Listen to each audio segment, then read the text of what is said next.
Hello दोस्तों, एक बार फिर से स्वागत प्रणाम अभिनंदन करती हूँ अपने यूट्यूब चैनल पे रेनू पांडे ऑफिशियल पे, जो कि विवाह गीत है। बहुत अच्छा है, बेटी विवाह गीत, बहुत दर्दनाक गीत है।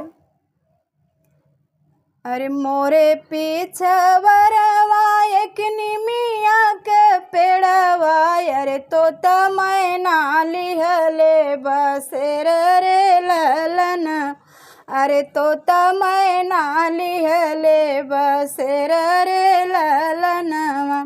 मोरे पीछवरवा एक निमिया के पेड़वा, अरे तोता मैना लिहल बसेर रे ललनवा, अरे तोता मैना लिहले बसेर रे ललनवा। अरे सोई गए तो तारे सोई गए मैना, अरे सोई गए डेवढ़ी के लोग रे ललनवा, अरे सोई गए डेवढ़ी के लोग रे ललनवा।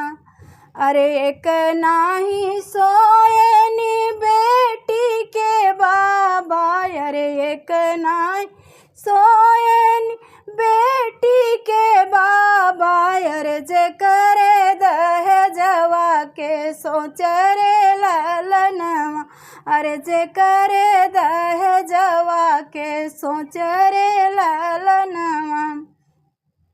अरे सोई गए तो तारे सोई गए मैना, अरे सोई गए डेवढ़िया लोग रे ललनवा, अरे सोई गए डेवढ़िया के लोग रे ललनवा।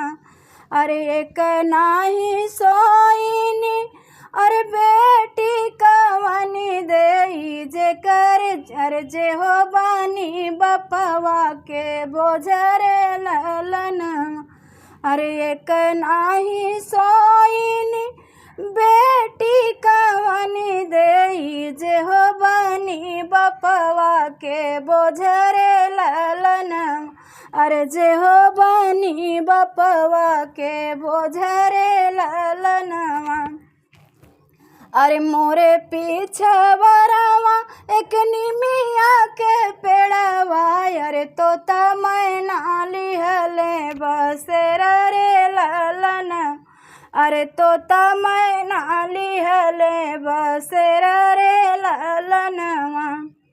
अरे सोई गए तो तारे सोई गए मैना, अरे सोई गए डेवढ़ी के लोग रे ललनवा, अरे सोई गए डेवढ़िया के लोग रे ललनवा। अरे एक नाही सोएनी भैया कवने रमा, एक नाही सोएनी भैया कवने रमा, जे करे बहिनी के दुलार रे ललनवा, अरे जे करे बहिनिया के प्यार रे ललनवा।